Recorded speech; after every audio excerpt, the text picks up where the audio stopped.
Hello everyone. आज हम बात करते हैं अनुत्क्रमणीय अभिक्रिया के बारे में। देखिए, इसको समझने के लिए आप सबसे पहले एक एग्जांपल देखिए, जैसे C+O2 अभिक्रिया के बाद CO2, या एक एग्जांपल और देखिए CH4+O2 अभिक्रिया के बाद CO2+2H2। देखिए, अनुत्क्रमणीय अभिक्रियाएं वो होती हैं जिसमें अभिकारक अभिक्रिया के पश्चात किस में बदलता है? उत्पाद में बदलता है, लेकिन उत्पाद पुनः अभिकारक में नहीं बदलता। वे रासायनिक अभिक्रियाएं अनुत्क्रमणीय कहलाती हैं। तो क्या परिभाषा बनेगी? वह रासायनिक अभिक्रिया जिसमें अभिकारक उत्पाद में तो बदलता है, लेकिन उत्पाद पुनः अभिकारक में नहीं बदलता। नंबर 2, ये अभिक्रियाएं हमेशा एक ही दिशा में चलती हैं। एक ही दिशा में चलने का मतलब है कि अभिकारक उत्पाद में बदल जाएगा, लेकिन उत्पाद वापिस अभिकारक में पुनः नहीं बदलेगा। तो इसलिए हम इसे क्या कहेंगे? ये अभिक्रियाएं एक ही दिशा में चलती हैं। नंबर 3, समय पश्चात, मतलब अभिक्रिया प्रारंभ होने के समय पश्चात धीरे धीरे अभिकारक की सांद्रता क्या होती जाएगी? कम होती जाएगी, और उत्पाद की सांद्रता क्या होती जाएगी? बढ़ती जाएगी। तो ये मैंने आपको 2-3 पॉइंट बता दिए, बिंदु बता दिए, जो अनुत्क्रमणीय अभिक्रिया की परिभाषा में आप लिख सकते हो, और ये इनकी विशेष बातें हैं। चलिए आगे हम बात करते हैं उत्क्रमणीय अभिक्रिया के बारे में। किसके बारे में? उत्क्रमणीय अभिक्रिया। देखिए, उत्क्रमणीय अभिक्रिया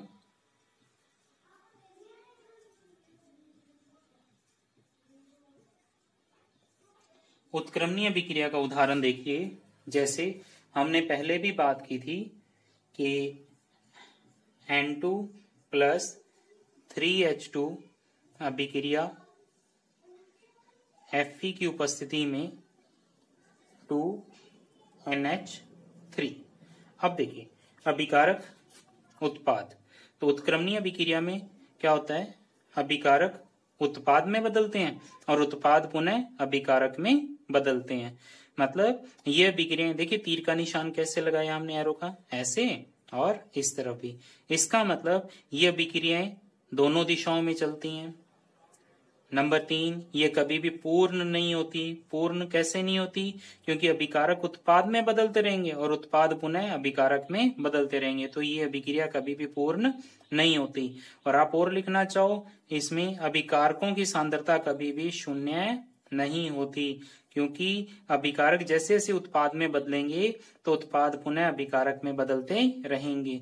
मतलब हम अभिक्रिया को किसी भी समय देखें तो हमें अभिकारक और उत्पाद दोनों ही प्राप्त होंगे। तो उत्क्रमणीय अभिक्रिया किसे कहते हैं? वह रासायनिक अभिक्रिया जिसमें अभिकारक उत्पाद में बदलते हैं और उत्पाद पुनः अभिकारक में बदलते रहते हैं। ये अभिक्रियाएं दोनों दिशाओं में चलती हैं, ये कभी भी पूर्ण नहीं होती, और इनमें अभिकारक की सांद्रता शून्य नहीं होती। और एक चीज और, यदि उत्क्रमणीय अभिक्रिया में अभिकारक और उत्पाद गैसीय है, गैस है, जैसे ये है, नाइट्रोजन गैस है, हाइड्रोजन गैस है और अमोनिया गैस है, तो इसके लिए किसकी आवश्यकता होती है? बंद पात्र की आवश्यकता होती है। बंद पात्र का मतलब, हमने इस बॉक्स के अंदर नाइट्रोजन और ऑक्सीजन, या आप एक उदाहरण देख लीजिए, हमने जल लिया, जल को जब हम गर्म करेंगे तो किस में बदलेगा? वाष्प में, और वाष्प का जैसे ही तापमान कम होगा या वो ठंडा होगा, वो पुनः किस में बदलेगी? जल में बदलेगी। इसलिए हम बंद पात्र लेते हैं। यदि पात्र खुला होगा तो गैस या वाष्प कहाँ चली जाएगी? वातावरण में चली जाएगी। इसलिए जरूरी है कि गैसीय अभिक्रियाओं के लिए पात्र कैसा हो? बंद होना चाहिए। चलिए आगे बात करते हैं। हमारा एक टॉपिक था रेडॉक्स अभिक्रिया, जिसके बारे में हमने चर्चा नहीं की। कौन सी अभिक्रिया? रेडॉक्स। अब रेडॉक्स अभिक्रिया को समझने से पहले हम एक उदाहरण की बात करते हैं, जिससे हमें ये पता चलेगा कि रेडॉक्स अभिक्रिया किसे कहते हैं। देखिए, Zn प्लस CuSO4 अभिक्रिया के बाद ZnSO4 प्लस Cu। अब इसमें हुआ क्या, पहले वो समझते हैं। देखिए, जिंक ने 2 इलेक्ट्रॉनों का त्याग किया और उस पे +2 का आवेश आ गया, और यहाँ पे जो कॉपर है Cu है, इसके ऊपर +2 का आवेश है यहाँ पे, और इसने इन 2 इलेक्ट्रॉनों को क्या किया, ग्रहण किया, और इसके ऊपर Cu आ गया। देखिए, Zn के ऊपर आवेश नहीं है, यहाँ आवेश आ रहा है। तो मैंने आपको ऑक्सीकरण में क्या बताया था कि जब धनावेश में वृद्धि होती है तब ऑक्सीकरण होता है, या इलेक्ट्रॉन क्या निकलते हैं, बाहर निकलते रहते हैं, तो तब क्या होता है, ऑक्सीकरण होता है। ठीक है, अब आगे देखिए, Cu+2 था, इसने 2 इलेक्ट्रॉन लिए और एक इसमें बदल गया, Cu में बदल गया, तो यहाँ पे धनावेश में क्या हो रही है, कमी हो रही है, और धनावेश में जब कमी होती है तो क्या होता है, अपचयन होता है। या आप एक बात और कह सकते हो कि इसमें इलेक्ट्रॉनों को क्या किया जा रहा है, ग्रहण किया जा रहा है, और हमने बताया था जब इलेक्ट्रॉन ग्रहण किए जाते हैं तब उनका क्या होता है, अपचयन होता है। तो मतलब इस रासायनिक अभिक्रिया में क्या हो रहा है, ऑक्सीकरण भी हो रहा है और अपचयन भी हो रहा है। तो उस रासायनिक अभिक्रिया को हम क्या कहते हैं, रेडॉक्स अभिक्रिया कहते हैं। मींस वह रासायनिक अभिक्रिया जिसमें ऑक्सीकरण और अपचयन दोनों अभिक्रियाएं एक साथ होती हैं, या दोनों घटनाएं एक साथ होती हैं, उसे हम कौन सी अभिक्रिया कहते हैं, रेडॉक्स अभिक्रिया के नाम से जानते हैं।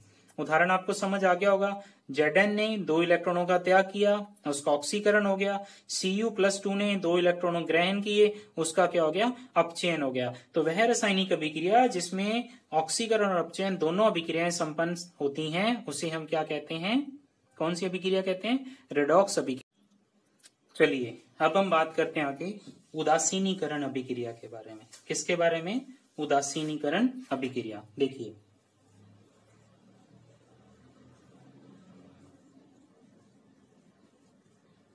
उदासीनीकरण अभिक्रिया, देखिए इसका नाम है क्या है, उदास, मतलब वह रासायनिक अभिक्रिया जिसके अंदर अम्ल और क्षार आपस में अभिक्रिया करते हैं। देखिए मैं एक उदाहरण लिखता हूं, फिर आपको अच्छे से समझ आ जाएगा। HCl प्लस NaOH अभिक्रिया के बाद NaCl प्लस H2O। अब देखिए, ये क्या है, आपका अम्ल है, ये क्या है, आपका क्षार है, ये आपका लवण है, और ये आपका जल है। तो मतलब उदासीनीकरण अभिक्रिया कौन सी होगी, वह रासायनिक अभिक्रिया जिसमें अम्ल और क्षार आपस में अभिक्रिया करके क्या बनाते हैं, लवण और जल बनाते हैं। देखिए ये अम्ल है, ये क्षार है, और आपस में अभिक्रिया करके क्या बनाया इन्होंने, लवण और जल बनाया। अब देखिए इसमें ना 1-2 कंडीशंस हैं। पहले अम्ल और क्षार अभिक्रिया करेंगे, लवण और जल बनाएंगे, और इनकी पीएच का मान क्या होगा, 7 होगा। पीएच का मान कितना होगा, 7 होगा। अगर पीएच का मान 7 है तो जो लवण बना है वो पूर्णतः कैसा है, उदासीन है। मतलब उसमें ना तो अम्ल के गुण पाए जाएंगे और ना ही क्षार के। इसलिए हम इसे कौन सी अभिक्रिया कहते हैं, उदासीनीकरण अभिक्रिया कहते हैं। वह रासायनिक अभिक्रिया जिसमें अम्ल और क्षार आपस में अभिक्रिया करके लवण और जल बनाते हैं, जिसमें पीएच का मान क्या होता है, 7 होता है, उसे हम उदासीनीकरण अभिक्रिया के नाम से जानते हैं। ये तो इसकी एक परिभाषा होगी, लेकिन आप इसके एक और दो उदाहरण और देखिए जिनके बारे में मैं कुछ चर्चा करना चाहता हूं। जैसे देखिए आपका HCl प्लस NH4OH अभिक्रिया के बाद NH4Cl प्लस H2O, हमने क्या बनाना है, जल बनाना है। यहां से H ले लिया, यहां से OH ले लिया और जल बना दिया। अब देखिए ये हमारा एक प्रबल अम्ल है, ठीक है, और ये हमारा एक दुर्बल क्षार है। लेकिन यहाँ क्या बनेगा, लवण बनेगा। क्यों? क्योंकि हमने पढ़ा है अम्ल और क्षार आपस में विक्रिया करेंगे तो लवण और जल बनाएंगे। लेकिन अब एक बात आप याद रखना, मैंने आपको पहले बताया था उसमें पीएच का मान कितना होना चाहिए, 7 होना चाहिए। लेकिन पीएच का मान 7 तब होगा जब प्रबल अम्ल और प्रबल क्षार आपस में विक्रिया करेंगे तो पीएच का मान 7 होगा। लेकिन यहाँ पे प्रबल क्या है, अम्ल है, और दुर्बल क्या है, क्षार है। तो क्या होगा, पीएच का मान 7 से कम होगा। क्या होगा, पीएच का मान 7 से कम होगा। आपको पता चल गया होगा पीएच का मान 7 से कम क्यों हुआ, क्योंकि यहाँ पे अम्ल कैसा है, प्रबल है, और क्षार कैसा है, दुर्बल है, इसलिए पीएच का मान 7 से कम होगा। चलिए एक बात और करते हैं, इसी एक उदाहरण और लेते हैं हम उदासीनीकरण अभिक्रिया में ही, क्योंकि इसमें अम्ल और क्षार यदि दुर्बल और प्रबल हैं तो उसका क्या प्रभाव पड़ता है, ये हम इसके अंदर देख रहे हैं। हमने लिया CH3COOH प्लस NaOH। अब देखिए ये हमारा क्या है, दुर्बल, क्या है, दुर्बल अम्ल है, और ये हमारा प्रबल क्षार है। क्या है, प्रबल क्षार है। तो अभिक्रिया के बाद क्या बनेगा, CH3COONA प्लस H2O। देखिए बना क्या है, लवण बना है, और यहाँ पे क्या बना है, जल बना है। उदासीनीकरण अभिक्रिया में क्या होता है, अम्ल और क्षार आपस में भी क्रिया करते हैं तो लवण और जल बनाते हैं। लेकिन यहाँ पे पीएच का मान क्या होगा, 7 से अधिक होगा। क्या होगा, 7 से अधिक होगा। क्यों होगा, क्योंकि जो हमारा अम्ल है वो दुर्बल है और क्षार क्या है, प्रबल है। ठीक है, देखिए 0 से लेके पीएच स्केल में 14 तक मान होते हैं, जिसमें जो 7 है वो उदासीन होता है, और यदि पीएच का मान 7 से कम है तो वो अम्ल की श्रेणी में आता है, और यदि 7 से अधिक है तो किसकी श्रेणी में आता है, क्षार की श्रेणी में आता है। अब आप देखिए यहाँ पे क्षार कैसा है, प्रबल है, तो पीएच यहाँ पे जो लवण बनेगा उसकी पीएच का मान क्या होगा, 7 से अधिक होगा।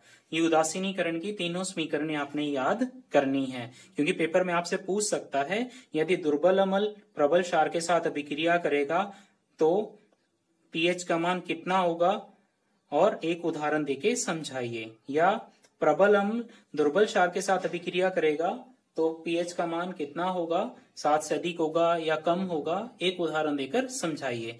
तो हमने तीनों उदाहरण याद करने हैं। पहले वाला उदाहरण प्रबल अम्ल प्रबल क्षार, दूसरा उदाहरण प्रबल अम्ल दुर्बल क्षार, तीसरा उदाहरण दुर्बल अम्ल प्रबल क्षार। चलिए अब हम आगे बात करते हैं उत्प्रेरक के बारे में। किसके बारे में, उत्प्रेरक के बारे में। देखिए उत्प्रेरक